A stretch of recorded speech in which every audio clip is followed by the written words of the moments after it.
Hello student, welcome to our YouTube channel Shivam study knowledge. Student, इस video में 2026 board exam के लिए class 12 नागरिक शास्त्र का एक वायरल मॉडल पेपर लेकर आया हूँ। जितने भी हमारे स्टूडेंट इस बार 2026 के बोर्ड एग्जाम में नागरिक शास्त्र का पेपर देने वाले हैं और उनका एक टारगेट है 95% लेकर आने का, तो बिल्कुल सही वीडियो पर क्लिक किए हैं, क्योंकि इस वीडियो में मैं 12th नागरिक शास्त्र का 2026 का पेपर सॉल्व कराने वाला हूं। ये एक बोर्ड का पेपर है जो आपके 2026 में आएगा। आपका टारगेट है 100 में से 95% लेकर आना, तो बिल्कुल सही वीडियो पर आए हो, क्योंकि ये 100% यही पेपर आपका आने वाला है 2026 के बोर्ड एग्जाम में। पेपर सरल आएगा या कठिन, इस वीडियो में आप जानेंगे।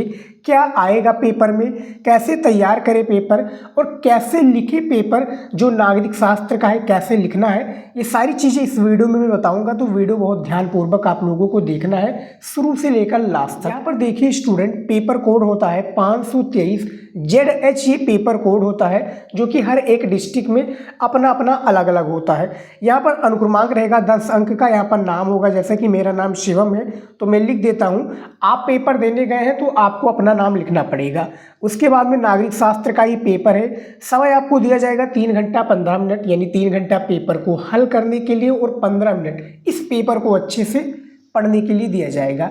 ध्यानपूर्वक आप लोग निर्देश को भी पढ़ लीजिए। काफ़ी स्टूडेंट निर्देश को छोड़ देते हैं और बाद में उनको पछताना पड़ता है। तो देखिए, पछताए से होए क्या जब चिड़िया चुग गई खेत। तो उससे पहले ही आप जान लो कि निर्देश में क्या होता है। इसमें सबसे पहला पॉइंट है कि प्रारंभ के 15 मिनट परीक्षार्थियों को पेपर पढ़ना है। तो ये जो पेपर दिया हुआ है स्टूडेंट, इसको आपको बाकायदा 15 मिनट अच्छे से पढ़ लेना है। दूसरा पॉइंट है कि सभी प्रश्न अनिवार्य, यानी ये पेपर जो दिया है, इस पेपर में जितने भी प्रश्न दिए हैं वो सभी प्रश्न का उत्तर आपको करना है। तीसरा इसमें पॉइंट है कि प्रश्न संख्या 1 से लेकर 10 तक बहुविकल्पीय प्रश्न है, यानी ऑब्जेक्टिव क्वेश्चन ही शुरू में पूछा जाएगा। चौथा पॉइंट है प्रश्न संख्या 11 से 20 तक आदि लघु उत्तरीय प्रश्न है, जिनका प्रत्येक उत्तर लगभग 10 शब्दों यानी एक वाक्य में देना है। 5 नंबर पॉइंट है प्रश्न संख्या 21 से लेकर 26 तक लघु उत्तरीय प्रश्न है, जिनका प्रत्येक उत्तर 50 शब्दों में आपको देना रहेगा। 6 नंबर पॉइंट है प्रश्न संख्या 27 से लेकर 30 तक लघु उत्तरीय प्रश्न 2 है, जिनका प्रत्येक उत्तर आपको 100 से लेकर 125 शब्दों में देना है। और यहाँ पर देखिए 7वां नंबर पॉइंट की प्रश्न संख्या 31 से लेकर 32 तक, यानी 32 तक दीर्घ यानी 2 ही प्रश्न रहेगा, जिनका प्रत्येक उत्तर 250 शब्दों में देना है, जो कि दीर्घ उत्तरीय प्रश्न रहेगा। इस क्वेश्चन का लॉन्ग, यानी इस पेपर का लॉन्ग क्वेश्चन, ठीक है। उसके बाद में 8 नंबर पॉइंट है सभी प्रश्नों के निर्धारित अंक उसके सामने दिए गए हैं। तो ये जो ऐसे पॉइंट हैं, ऐसे निर्देश होते हैं जो कि हर एक स्टूडेंट को जानना जरूरी है। इसी के अकॉर्डिंग आप लोग हर एक प्रश्न का उत्तर पेपर में दोगे। तो देखिए, बहुविकल्पीय प्रश्न रहेगा। इसमें नोट में दिया है कि निम्नलिखित 10 प्रश्नों में से प्रत्येक के 4 विकल्प दिए गए हैं। इनमें से सही विकल्प चुनकर उसे अपनी उत्तर पुस्तिका में लिखिए। उत्तर पुस्तिका में लिखना है, 4 ऑप्शन दिए जाएंगे, एक प्रश्न का बहुविकल्पीय रहेगा। सबसे पहला बहुविकल्पीय प्रश्न दिया हुआ है कि निम्नलिखित में से कौन सा देश को, यहाँ पे देखिए, कौन से देश को ब्लास्टिक गणराज्य के रूप में जाना जाता है। यहाँ पे देखिए इन्वर्टेड कामा में लिखा है ना, ब्लास्टिक गणराज्य, इसके रूप में जाना जाता है। एक एक नंबर का ये प्रश्न होता है, 4 ऑप्शंस दिए हुए हैं। ये देखिए, इनमें से आपका डी वाला राइट आंसर हो जाएगा। इनमें से सभी हो जाएगा स्टूडेंट करेक्ट आंसर। देखिए, लिथुआनिया, एस्टोनिया, लाताविया, ये तीनों जो देश हैं, इसको ब्लास्टिक गणराज्य के रूप में जाना जाता है। तो पहले का डी करेक्ट आंसर हो जाएगा। दूसरा नंबर क्वेश्चन है, अमेरिका द्वारा एक सामूहिक सुरक्षा व्यवस्था बनाई गई जिसका क्या नाम है, जिसका नाम है नाटो।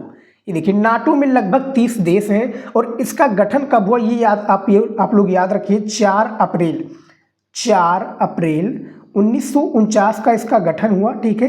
ये गठन इसलिए हुआ था स्टूडेंट, जो कि रूस का जो वर्चस्व है वो पूरी दुनिया में फैल रहा था, और इस वर्चस्व को कम करने के लिए नाटो का गठन 4 अप्रैल 1949 को किया गया अमेरिका के द्वारा। इसमें लगभग अभी कितने, वर्तमान में 30 देश शामिल है। और इसके आर्टिकल इसका जो आर्टिकल है स्टूडेंट, आर्टिकल 52 शायद है, जो कि वो कहता है कि एक देश पर हमला होगा तो सभी देश यानी 30 देश मिलकर उस देश पर हमला करेंगे। इसका नाटो का जो फुल फॉर्म होता है याद रखिए, क्योंकि ये एक ऐसा क्वेश्चन है जो पेपर में हर साल पूछा जाता है। यहाँ पर देखिए नॉर्थ अटलांटिक टेरिटरी, ठीक है, organisation, North Atlantic treaty organisation, NATO यानी ATO, ठीक है, ये आपका इसका फुल फॉर्म होता है। समझ में आ गया। तीसरा प्रश्न देखिए, दक्षिण एशिया मुक्त व्यापार क्षेत्र समझौता साफ्टा से कब प्रभावी हुआ? 4 विकल्प दिए हुए हैं और इनमें से जो राइट विकल्प हो जाएगा वो कौन सा हो जाएगा? तीसरे का ए हो जाएगा, 1 जनवरी 2006 हो जाएगा। देखिए साफ्टा का फुल फॉर्म क्या हो जाएगा, देखिए south Asian free trade area, ये इसका फुल फॉर्म है। 1 जनवरी 2006 से ये क्या है, प्रभावी हुआ। 1 जनवरी 2006 से क्या हुआ स्टूडेंट, ये प्रभावी हुआ। तो तीसरे का ए ऑप्शन सही हो जाएगा। चौथा देखिए, संयुक्त राष्ट्र सुरक्षा परिषद के अस्थायी, यहाँ पर देखिए अस्थायी सदस्य देशों की संख्या कितनी है? तो इसमें अस्थायी सदस्य देशों की संख्या 10 है वर्तमान में, यानी 4 नंबर का ए ऑप्शन सही हो जाएगा। ठीक है, अब देखिए अस्थायी सदस्यों की बात की जाए तो अस्थायी सदस्य में 5 देश हैं। 5 देश कौन कौन से हैं? देखिए रूस है, ठीक है, रूस, USA, ठीक है, UK, फ्रांस, उसके बाद में कौन सा हो जाएगा, फ्रांस के बाद में आपका चीन। ये 5 देश हैं जो कि स्थायी सदस्य हैं किसके, संयुक्त राष्ट्र सुरक्षा परिषद के, और अस्थायी सदस्य में 10 देश हैं। तो इतना क्लियर हो गया, इतना जान गए आप। स्थायी सदस्यों की बात पूछी जाए यहाँ पर ऑब्जेक्टिव में तो 5 लगाइएगा, अस्थायी पूछे गए तो 10 है, तो टोटल 15 वर्तमान में है संयुक्त राष्ट्र सुरक्षा परिषद में देश। तो 4 नंबर का ए ऑप्शन सही हो जाएगा। 5 नंबर प्रश्न है कि परमाणु अपसार संधि यानी NPT, ये जो NPT है ना, परमाणु अपसार संधि NPT पर कब हस्ताक्षर हुए थे ये आपको बताना है। तो इन चारों ऑप्शंस में से जो आपका डी वाला हो जाएगा, 5 नंबर का डी ऑप्शन, 1968 यानी 1 जुलाई 1968 को जो है इस पर हस्ताक्षर हुए थे। लागू कब हुआ था ये पूछा जाएगा आपका पेपर में, तो लागू हुआ था 5 मार्च, डेट याद रखिएगा, 5 मार्च 1970 को ये लागू हुआ था। हस्ताक्षर हुआ था आपका 1 जुलाई 1968 को इस पर। परमाणु अपसार संधि बेसिकली ये होता है कि कोई भी देश जो है परमाणु परीक्षण नहीं कर सकता है, वही इसका अर्थ होता है परमाणु अपसार संधि का। ठीक है, ये आप देख सकते हैं, लागू हुआ था 5 मार्च 1970 को। तो 5वें का आपका डी करेक्ट आंसर हो जाएगा। हालांकि भारत ने परीक्षण कर दिया था भैया, अब ये चाहे जितना अपना वो करे, ठीक है, लेकिन भारत ने परीक्षण कर दिया था। अब आप लोग कमेंट में बताइए कि भारत ने अपना परीक्षण कब किया था। एक तो पोखरण में किया था जब इंदिरा गांधी थी, उसके बाद में सफल कब हुआ, यानी जो हमारा मिसाइल था, ठीक है, तो वो कब सफल हुआ उसके बारे में आप लोग कमेंट में बताइएगा। 6 नंबर है प्रश्न की, विश्व में पेट्रोलियम का सबसे बड़ा संरक्षित भंडार है। तो विश्व का संरक्षित भंडार जो है पश्चिमी एशिया में है। 6 नंबर का डी करेक्ट आंसर हो जाएगा। अब देखिए पश्चिमी एशिया में कई सारे देश आते हैं तो कंफ्यूज मत होइएगा। देखिए संयुक्त अरब अमीरात भी आता है, कुवैत भी आता है, आपका कुवैत हो जाएगा, ईरान हो जाएगा, इराक हो जाएगा, कतर हो जाएगा, दुबई हो जाएगा। तो ये सब भैया जो है वो क्या है, आपके पेट्रोलियम का ही क्षेत्र है। पेट्रोलियम का सबसे बड़ा भंडार यहीं पर ही पाया जाता है, इन्हीं सब देशों में। 7वां नंबर आपका प्रश्न है कि नव उदारवादी वैश्वीकरण के विरोध के विश्वव्यापी मंच यानी वर्ल्ड सोशल फोरम की पहली बैठक किस वर्ष हुई थी। तो वर्ल्ड सोशल फोरम की पहली बैठक जो हुई थी वो कब हुई थी, तो आपको बताना है। इनमें से राइट आंसर जो हो जाएगा 7वें का बी हो जाएगा, 2001 में। ठीक है, वर्ल्ड सोशल फोरम जिसका अर्थ होता है विश्व सामाजिक मंच, विश्व सामाजिक मंच इसका अर्थ हो जाएगा। तो 7वें का आपका बी करेक्ट आंसर हो जाएगा। समझ में आ गया। तो चलिए देख लेते हैं अगला क्वेश्चन। टोटल 10 प्रश्न आपके होते हैं बहुविकल्पीय में। 8 नंबर प्रश्न है कि भारतीय जनसंघ का संस्थापक अध्यक्ष कौन था। तो Shyama Prasad Mukherjee no doubt correct answer हो जाएंगे। 8 नंबर का आपका जो हो जाएगा श्यामा प्रसाद मुखर्जी हो जाएंगे। जो है भारतीय जनसंघ की स्थापना कब हुई ये पूछा जा सकता है, तो 21 अक्टूबर, ठीक है, 21 अक्टूबर 1951 यानी 1951 में इसकी स्थापना हुई थी और इसके अध्यक्ष बने थे श्यामा प्रसाद मुखर्जी जी। तो 8वें का बी करेक्ट आंसर हो जाएगा। 9 नंबर आपका क्वेश्चन है कि द्वितीय पंचवर्षीय योजना किस मॉडल पर आधारित थी। तो जो द्वितीय पंचवर्षीय योजना है ये नेहरू महालनोबिस पर आधारित थी। तो 9 नंबर का ए ऑप्शन सही हो जाएगा ये चारों ऑप्शन में से, और यही ऑप्शन जो सही होगा कॉपी में लिखना रहेगा। कैसे लिखना है मैंने वीडियो बनाया हुआ, यूट्यूब पर सर्च कर लीजिएगा। 10 नंबर प्रश्न है, चीन ने भारत पर कब आक्रमण किया था, यानी जो चीन है ये भारत पर कब आक्रमण किया था, तो ये 1962 में तो किया था, काफ़ी स्टूडेंट को मालूम होगा। अब कब किया था यानी डेट क्या थी ये याद रखिए, 20 अक्टूबर 1962 में जो है कहाँ पर, लद्दाख। ये युद्ध जो हुआ था स्टूडेंट लद्दाख, ठीक है, और मैकमोहन रेखा पर हुआ था। तो 10 नंबर का आपका सी ऑप्शन सही हो जाएगा, यहाँ पर बी लिख गया है, सी ऑप्शन सही हो जाएगा 10 नंबर का।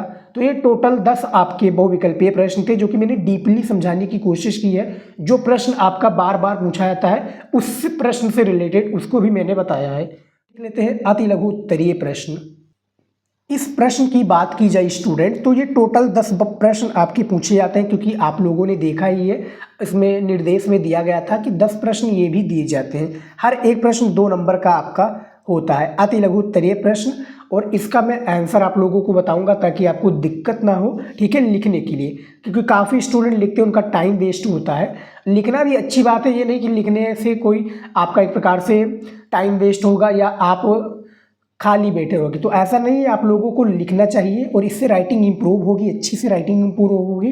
लिख लिख कर याद कीजिएगा लॉन्ग प्रश्न को, जो आपके लॉन्ग क्वेश्चन है। फिलहाल प्रश्न पर आते हैं। यहाँ पर देखिए 11 नंबर प्रश्न है अति लघु उत्तरीय प्रश्न का कि इंदिरा गांधी सरकार के शुरुआती फैसलों में कोई एक फैसला बताइए। तो जो शुरुआती फैसला था जब इंदिरा गांधी पीएम बनी थी, भारत की प्रधानमंत्री बनी थी, 2 नंबर का ये प्रश्न है। देखिए इसका उत्तर है रुपयों का अवमूल्यन करना इंदिरा गांधी सरकार के शुरुआती फैसलों में से एक था।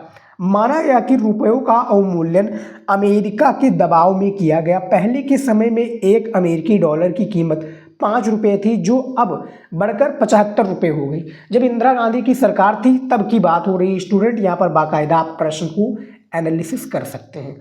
अब के टाइम पर बात की जाए कि रुपया यानी $1 की कीमत कितनी है, तो 87 से लेकर 89 तक होता रहता है, ठीक है। रुपयों की कीमत $1 की बराबर, $1 के बराबर 87 से लेकर 89 रुपीज होता रहता है।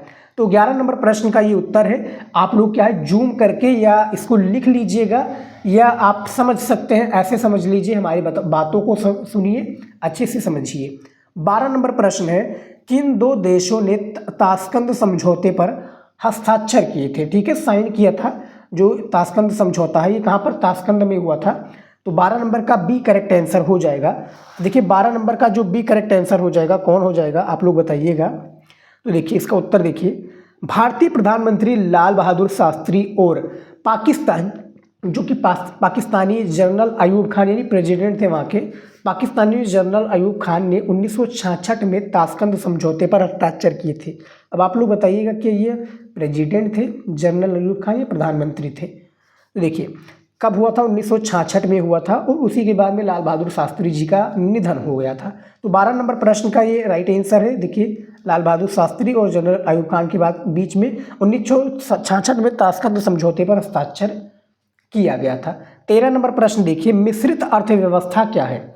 मिश्रित अर्थव्यवस्था के बारे में जानना बहुत ज़्यादा ज़रूरी है, और ये सभी जो मैं प्रश्न आपको इस पेपर में बता रहा हूँ ये पेपर में आपका 100% गारंटी है कि आएगा, 100% आएगा। पढ़ लीजिएगा, क्योंकि भैया पछताए से क्या हो तो जब चिड़िया चुग गई थी, तो पढ़ लोगे तो काफ़ी बेटर रहेगा, काफ़ी अच्छा रहेगा। आएगा प्रश्न आपके पेपर में तो लिख दोगे तुरंत, नहीं पढ़े रहोगे तो पछताओगे, ठीक है, कहोगे कि सर ने बताया था मैंने नहीं पढ़ा। तो 13 नंबर प्रश्न है कि मिश्रित अर्थव्यवस्था क्या है। इसका उत्तर देखिए, भारत ने विकास के मॉडल के रूप में पूंजीवादी मॉडल और समाजवादी मॉडल की चुनिंदा बातों को संयुक्त रूप से लागू किया। इसी कारण भारतीय अर्थव्यवस्था को मिश्रित अर्थव्यवस्था कहा जाता है। यानी जो भारतीय अर्थव्यवस्था है इसको क्या कहा जाता है, मिश्रित अर्थव्यवस्था कहा जाता है। तो ये 13 नंबर प्रश्न का राइट आंसर है, जो आप लोग यहाँ पर बाकायदा देख सकते हैं, ठीक है। वीडियो रोक कर भी जिनको नहीं समझ में आ रहा है कि मैं क्या बता रहा हूँ क्या उत्तर है, तो वीडियो को रोक कर देख लीजिए, क्योंकि ऐसे प्रश्न में लेकर आया हूँ कि बार बार आपको ये प्रश्न नहीं मिलेगा। कर लोगे तो अच्छा रहेगा स्टूडेंट, मैं आपके भले के लिए ही बता रहा हूँ। तो देखिए 14 नंबर प्रश्न है, स्वतंत्र भारत के समक्ष प्रमुख चुनौतियाँ क्या थी ये बताइए। तो 2 नंबर का ये आपका प्रश्न है, जो स्वतंत्र भारत है इसके समक्ष जो चुनौतियाँ थी वो क्या थी। तो इसका उत्तर देखिए, स्वतंत्र भारत के समक्ष मुख्य तौर पर 3 तरह की चुनौतियां थीं। अब 3 तरह कौन कौन सी हैं देखिए। सबसे पहला है विखंडित भारत को एकता के सूत्र में बांधना। अब देखिए भारत जो हमारा आज़ाद हुआ था 15 अगस्त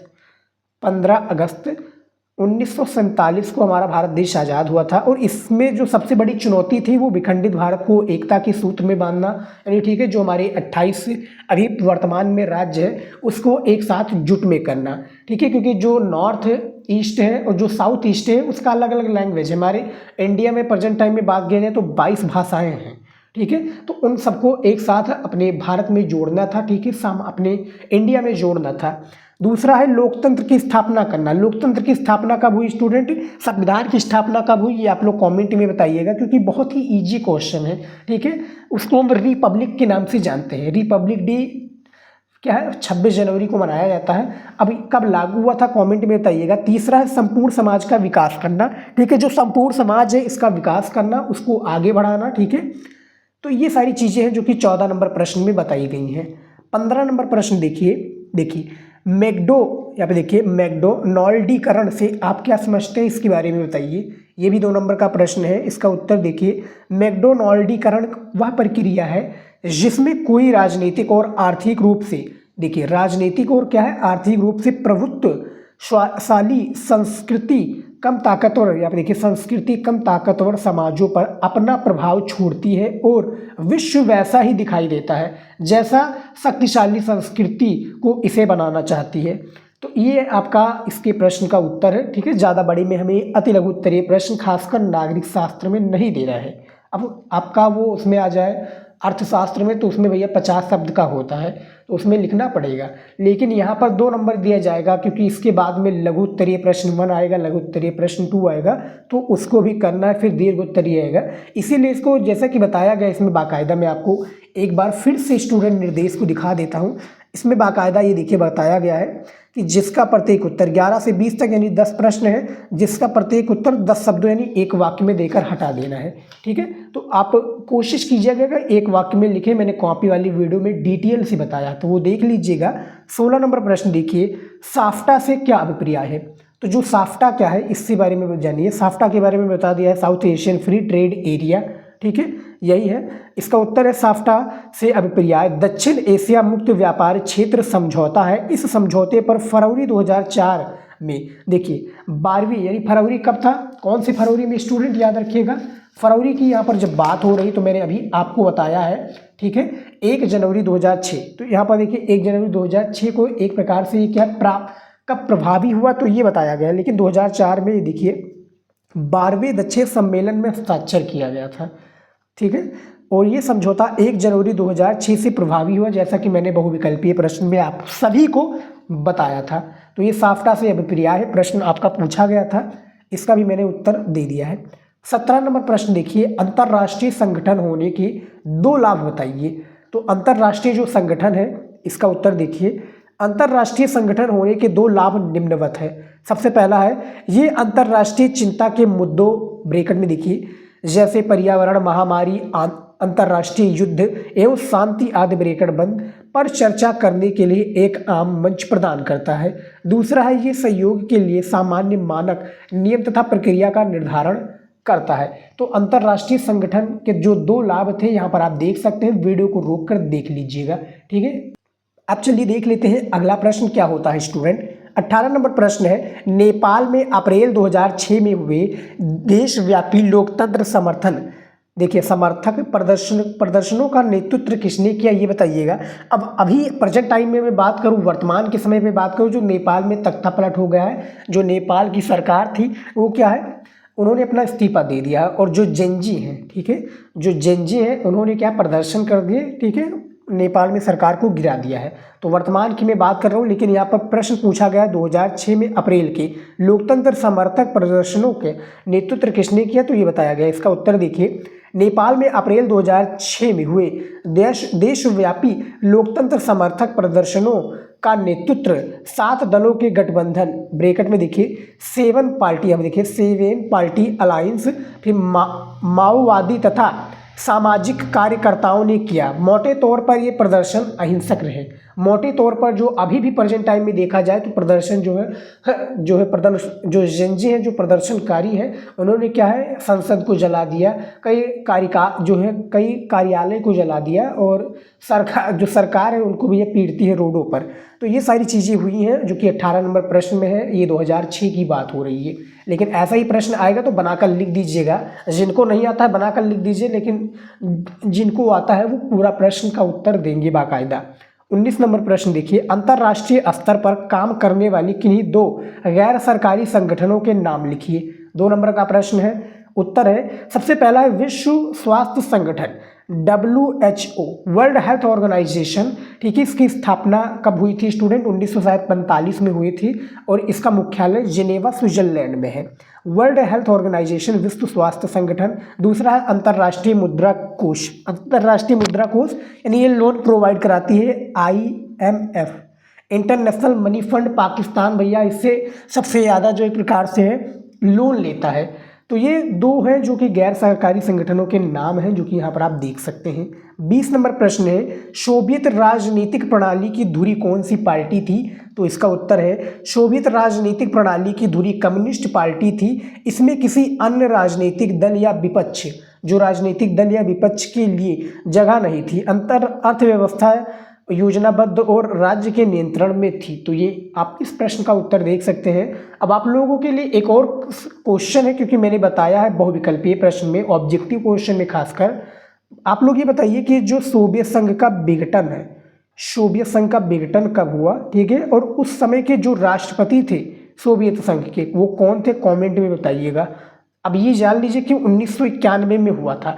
अब दिसंबर में हुआ था, ये भी मैंने आपको बता दिया। अब कब हुआ था ये आप लोग कमेंट में बताइए। लघु उत्तरीय प्रश्न 1 में देखिए, इसमें टोटल 6 प्रश्न होते हैं, और 6 प्रश्नों की मैं बात करूं तो 5 नंबर का एक प्रश्न इसमें दिया जाता है। जैसे कि 21 नंबर प्रश्न दिया है कि विश्व स्वास्थ्य संगठन क्या है, ठीक है, और इसका मुख्य उद्देश्य क्या है? तो देखिए, विश्व स्वास्थ्य संगठन का सबसे ज़्यादा जो हेल्प हुआ है कोरोना काल में हुआ है। ठीक है, कोरोना काल में जो है विश्व स्वास्थ्य संगठन WHO, इसने काफ़ी हेल्प की है। ठीक है, पूरी दुनिया में सूचना पहुंचाने में, ठीक है, पूरी दुनिया में हेल्थ से रिलेटेड इशू के बारे में बताने के लिए। तो इसके बारे में आप लोगों का इसका मुख्य उद्देश्य बताना है, क्योंकि मैंने प्रश्न का उत्तर बाकायदा अपने चैनल पर दिया हुआ है।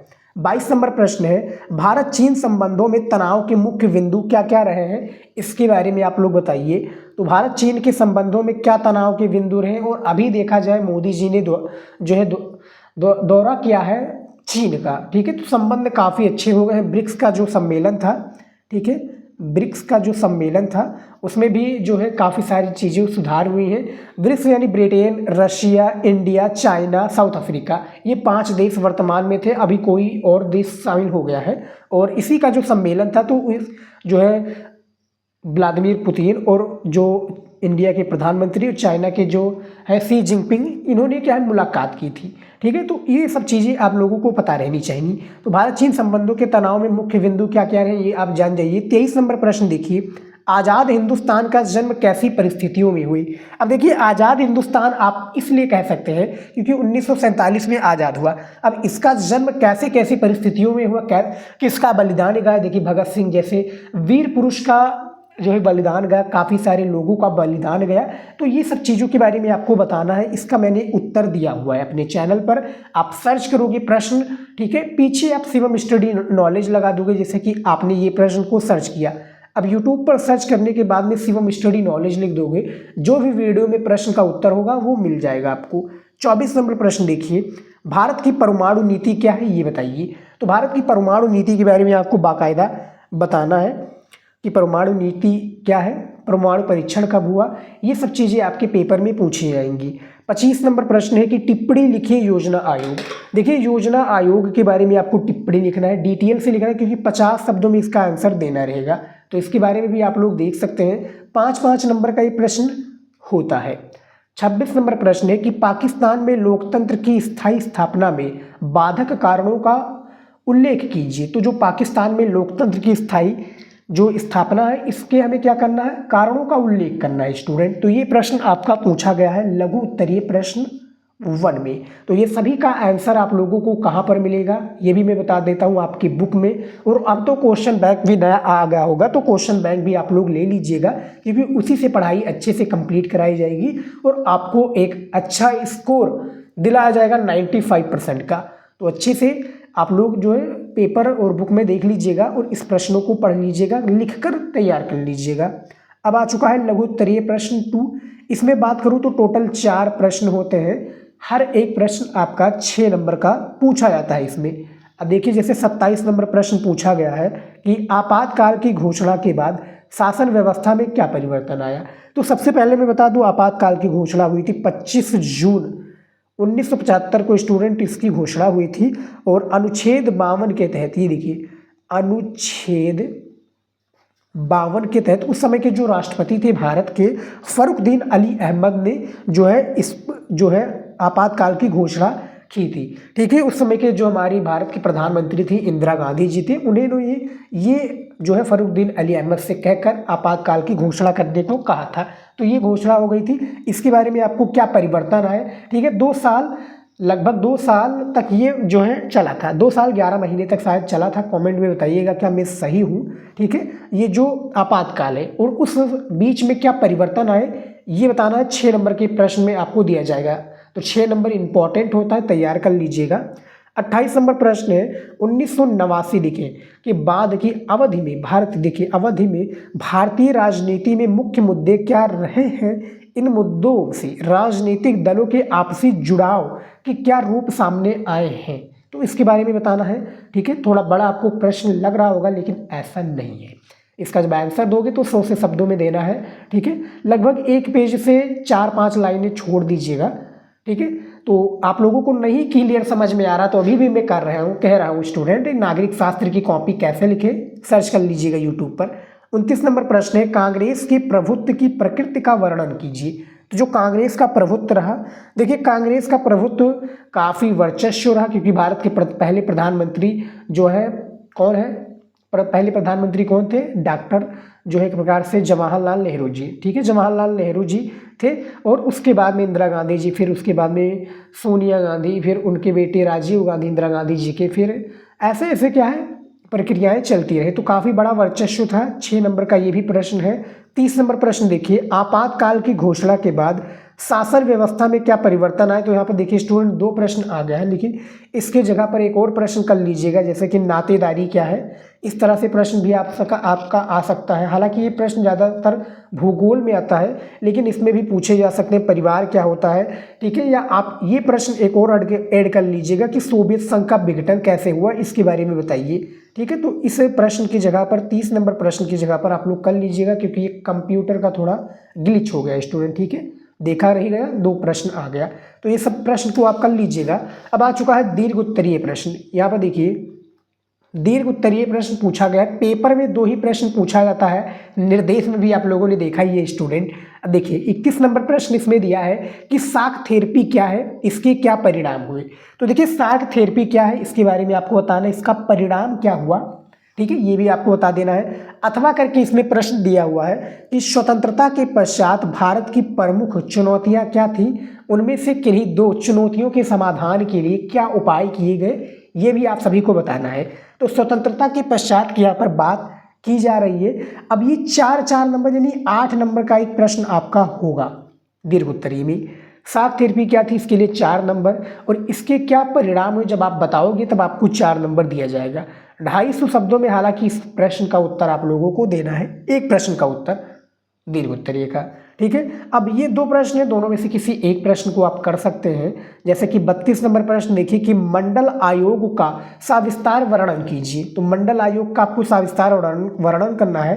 8 नंबर का ये भी प्रश्न है, अथवा करके दिया हुआ है। भारत की राजनीति में आयाराम गयाराम, यहाँ पे देखिए गयाराम का क्या तात्पर्य है ये बताइए। अब देखिए आपके सामने 4 विकल्प उपलब्ध हैं। अब इन चारों विकल्प में से जो आप चूज करना चाहते हैं, जो आप चुनना चाहते हैं वो चुन सकते हैं, क्योंकि आपको 2 ही प्रश्न का उत्तर देना है, और जिसके लिए आपको 16 नंबर पेपर में दिए जा सकते हैं।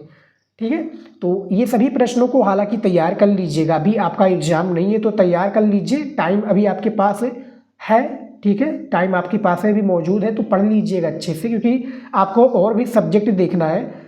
एक सब्जेक्ट पर आपको रहना नहीं है, और सही से सारे सब्जेक्ट को पढ़िए, ठीक है। सब पर टाइम दीजिए, ये नहीं कि आप नागरिक शास्त्र पर ही टाइम देते हैं, इंग्लिश पर ही टाइम देते हैं, हिंदी पर ही टाइम देते हैं। सभी सब्जेक्ट को बराबर लेकर चलिए। सभी सब्जेक्ट का पेपर होना है और उसमें आप लोगों को 95% लेकर आना है, ठीक है। तो ये पूरा आप लोगों का टारगेट है। फिलहाल स्टूडेंट आज आप देख सकते हैं कि मैंने पूरा जो नागरिक शास्त्र का पेपर था, सेम टू सेम ऐसा ही पेपर आपका आने वाला है, और मैंने सभी पेपर के इंपॉर्टेंट प्रश्नों को बारे में बता दिया है। ये देख सकते हैं, पूरा मैंने पेपर बता दिया है। पूरा पेपर सॉल्व करने का मैंने प्रयास किया है। जो भी प्रश्न का उत्तर मैंने नहीं दिया है वो मैंने बताया कैसे आपको मिलेगा। बुक में मिल जाएगा, क्वेश्चन बैंक में मिल जाएगा, वहाँ पर भी नहीं मिलता है स्टूडेंट, ठीक है। तो कहाँ पर आप आइएगा, यूट्यूब पर आइएगा, हमारे चैनल पर आइएगा, मिल जाएगा सभी चीज़ों का। तो ये 2026 बोर्ड एग्जाम की तैयारी के लिए था। आप सभी को ऑल द बेस्ट, ठीक है। अच्छे से तैयारी कीजिए, और ये वीडियो आप लोगों को दिख जाए कभी भी, ठीक है, तो आप बहुत लकी इंसान है। इसको देखिएगा, वीडियो को शेयर कीजिएगा अपने फ्रेंड्स के साथ जो आपके साथ में है, नागरिक शास्त्र की तैयारी करते हैं, उनका भी हेल्प हो। तो इस वीडियो में इतना ही, मिलता है नेक्स्ट वीडियो में नए टॉपिक के साथ। जय हिंद।